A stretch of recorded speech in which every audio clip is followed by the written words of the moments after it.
Hey guys, Phantom here, and tonight I want to give you an update to my Phantom Knights deck profile. I made a couple of changes. I don't remember what I was playing in the last deck profile I uploaded, but this should be the best way, in my opinion, to play the deck in the current format. With Super Heavy Samurai running around and Castira being a really good deck. But with all the current decks that are like top tier, I don't think we have to worry about tier as much. I know people are still playing it. They're playing like Sprite tier because I think Merly is a level 2.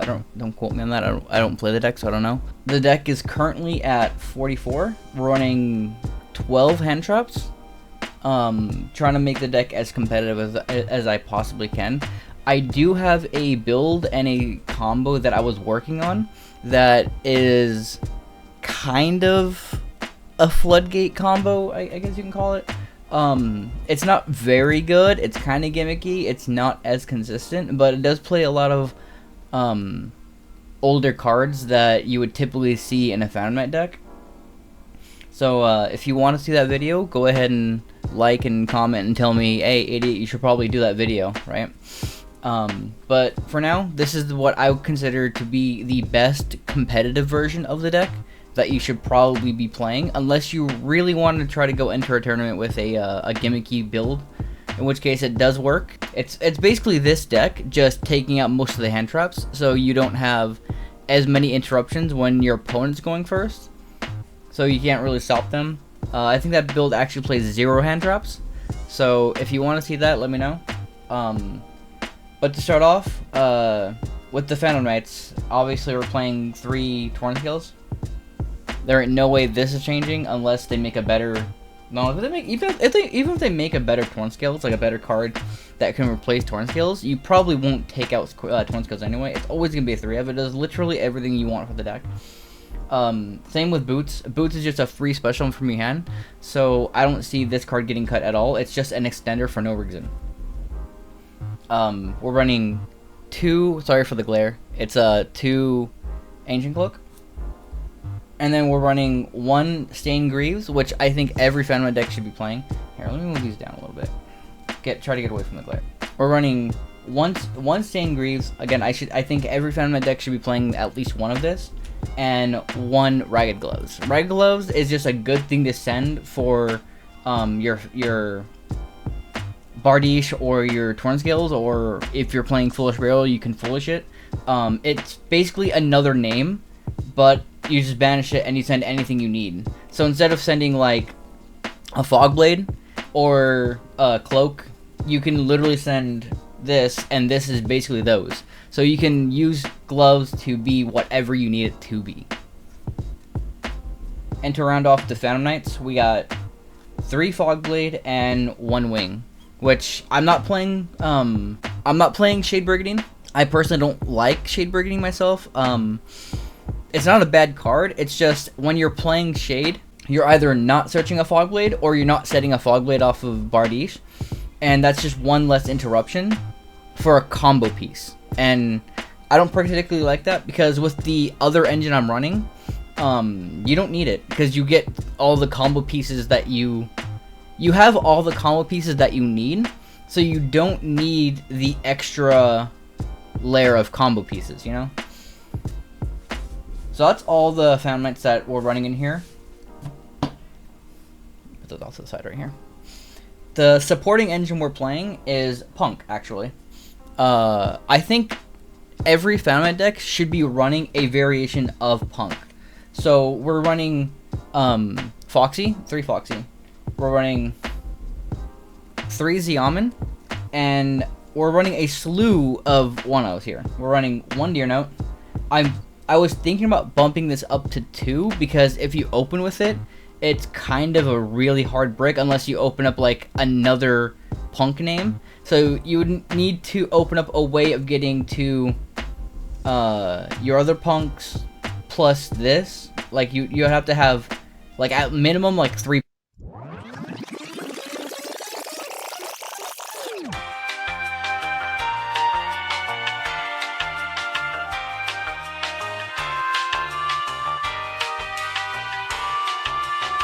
punks like Xiamen, Foxy, and this, right?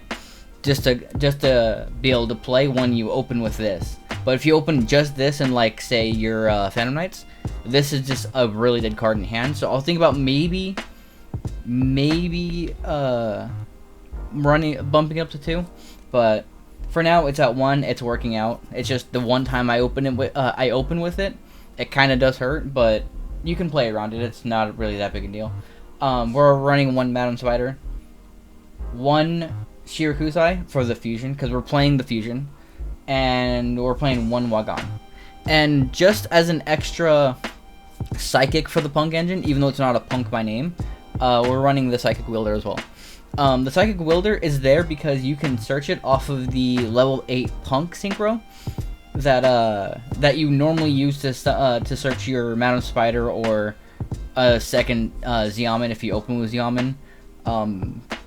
Really anything, but if you don't need to search, like if you open up Madam Spider or Wagon or whatever, you can actually search Wielder, which is just another extender. Alright, let's move these. Alright, so to go along with the Punk engine, we're running 3 E-Tele and the 1 field spell. The field spell is nuts because it's basically just a pot of greed. So why would you not want to play a draw 2? It literally just says draw 2 on it. 1 called by and 1 Nashiwari surprise.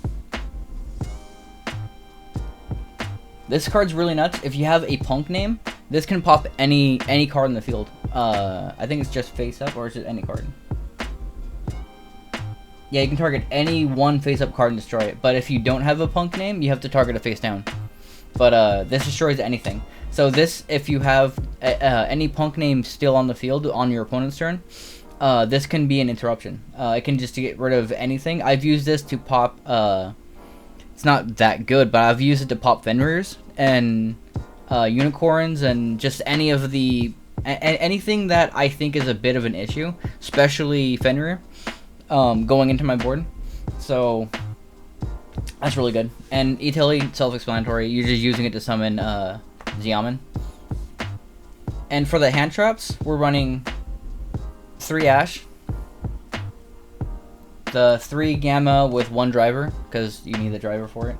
We're running 3 Droll and 3 Imperm. Droll, just because it really hurts Super Heavy Samurai. It doesn't hurt Super Heavy Samurai to the point where they automatically lose. Droll is not an auto win against Super Heavy Samurai, but it does force them to go into a Baguska, which if they do go into Baguska, you have your Imperm for it. Or if you're siding it, you could Kaiju it with the Santa Claus or any other Kaiju. Or if you have Regeki, you can Regeki it. It's as opposed to their their full end board that they want to make, Droll forces them into their plan B. You know, it forces them into a Baguska, and Baguska is a lot easier to handle than a full end board for Super Heavy Samurai. As for Castira, if they use it if they go Unicorn Search and they add like Fenrir or something like that, you can go Droll, and then they can't keep searching off of any of their search spells, or they can't draw anything, unless it says except for drawing.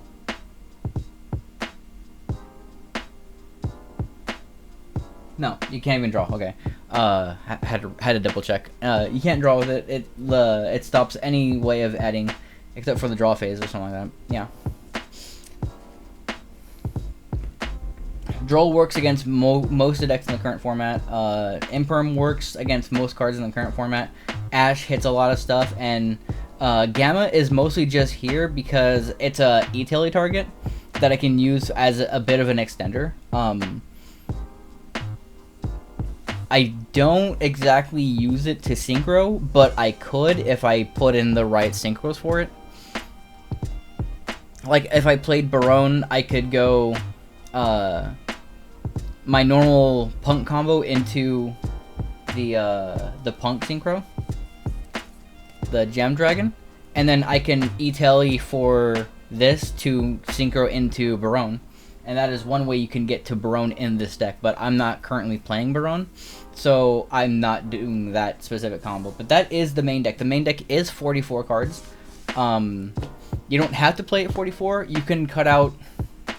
You can actually cut out the Gamma with the driver, and that would make it a 44 card deck with 9 hand drops. But I personally don't think you should cut out the Gamma. The Gamma is really useful because it gets things off board. So if you're playing at Sprite, they no longer have a level 2 to summon, and Sprite Melfi is the thing that a lot of people are playing. So I don't think it should be taken out. If you do take it out, put it in the side deck. But I think you should keep it there. I think the 44 card deck right here, as is, works really well. For the extra deck, we're running 2 Breaksword. I considered playing this at 3, but I never needed the 3rd. 1 Leviair. I was playing 2, but that was only because I would make 2 Leviairs and take both of the Leviairs and go into an F0. But I'm no longer playing F0, so I don't need the second Leviair. I only need the 2 Breaksword, one for the turn 1 the main combo, and the second one for in case I need to go into like Evilswarm Nightmare or a Raider's Knight. And Raider's Knight goes into Arc Rebellion. These are the only Xyz we're playing. For pretty much an Xyz deck, yeah, it's kind of weird. But onto the links. We're running Cherubini, obviously. We're running Muckracker. This is important for the gimmicky build. This will be on your end board every single time. Unless you just open really bad, in which case you can't make a board. But this is really important for the gimmicky deck. That I only use in this build for an anti-Regeki. With the IP. So if you don't know, the way you use Muckracker as an anti-Regeki with IP is you end your board with IP, your opponent goes Regeki, right? And before Regeki resolves, you go IP effect, link with any of your other monsters, and you go into Muckracker. Since IP stops Muckracker from being destroyed by card effects, Muckracker, since she's not marked for destruction, technically, you can use her effect to send herself to the graveyard to protect your board from being destroyed by card effects. So it's an anti-Dark Hole, anti-Regeki, anti-Lightning Storm, because I do put up a lot of links and monsters in attack. So having these two is really good, but if your opponent doesn't start with a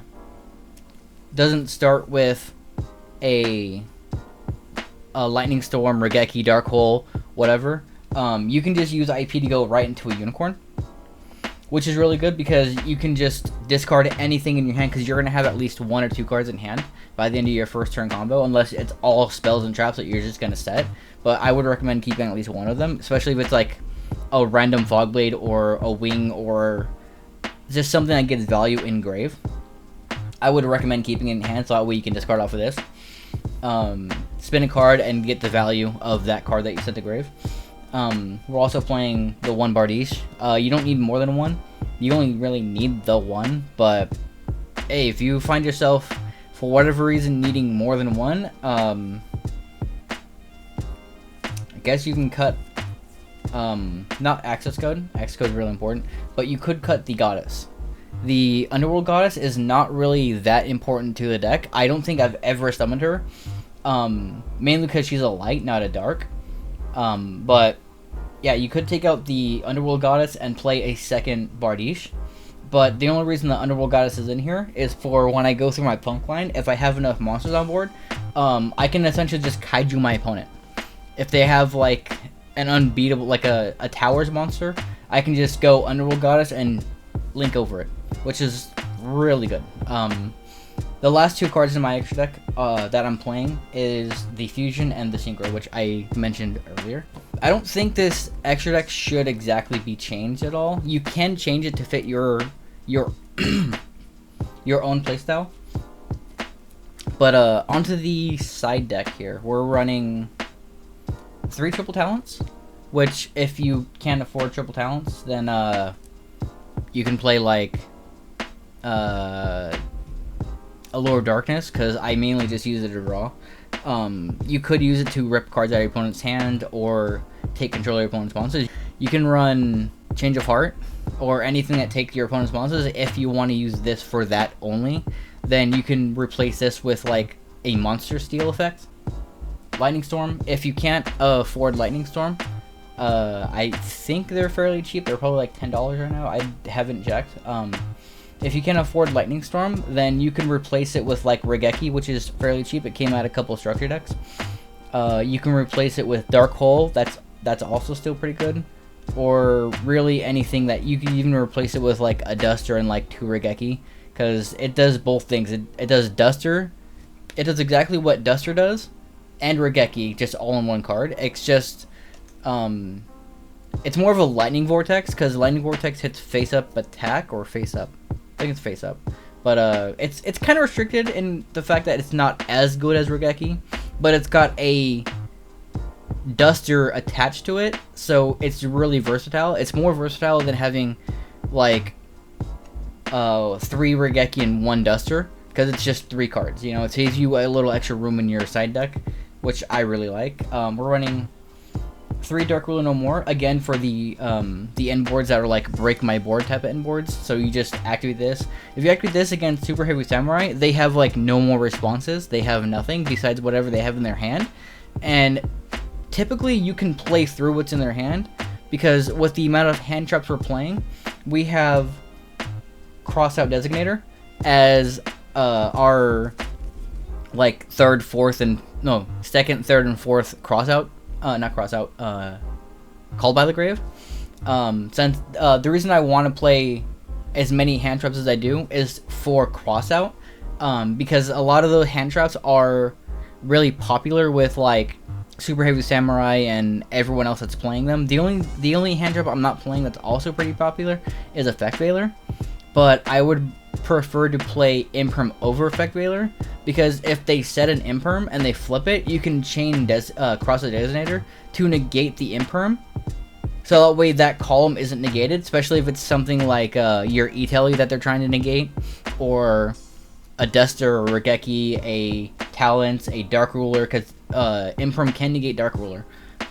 It can Crossout can save you from a lot of different things, but I prefer Imperm. Imperm I think is the most value for a hand trap, because you can use it like Veiler, you can use it on your own turn, and you can also use it as a target for Crossout to stop yourself from getting Impermed. And the last 3 cards in my side deck are just Crossout targets. So Shifter, Crow, and Lancia. Lancia I don't see being played at all, but in case you play against that one, like, I don't want to say rogue player because this is the rogue deck, but like that one weird player that's like, oh, I don't like Hashira and how they banished a bunch of stuff, and they just play Lancia for no reason, even though Lancia is not the best hand trap right now or that good right now. You will find someone who plays Lancia and you will lose to it. So cross out for Lancia. Crow, same thing. Flu can still search Crow, so Crow can still come up. It's a pretty good hand trap. And Shifter completely bodies the deck. Before, I was playing this, the Ashura King, where if I got Shiftered, I would just put 3 level 3s on the board and make Ashura King. And then this would be like my 1 interruption plus like whatever I have set for like interruptions. And then try to survive the Shifter, essentially play through the Shifter, and go back to my turn, and then do my combo. But that never really worked out for me. So I decided to just cross out, put Shifter in, and then just negate Shifter altogether on my turn. But if they do it on their turn, there's nothing I can do about it. Like, I don't know. There's only certain things you can do. But if they do it on their turn as their first action, if you opened up Gamma, Gamma can also stop Shifter. So that's another reason why I play Gamma. Gamma is just a really good, useful card. Well, there you go. This has been my updated Phantomites deck profile for May of 2023. I don't know when we're going to get a new ban list, but when we do get a new ban list, I will make another update for this. I do eventually want to take this build to a regional or a YCS or whatever and test it properly. As for right now, I've been testing this build online. I have been beating every Cash DR player. I might show you guys some of those duels that I did, just to show you the way the deck worked. For right now, this has been the deck. If you guys want to see me test this a lot more, I'm going to be playing this deck on stream over on twitch.tv/phantomjukes. The link will be in the description down below. If you're not too sure how the deck plays, go ahead and join me on my Twitch streams, and we'll be playing this deck on there eventually. I will see you guys later. Bye.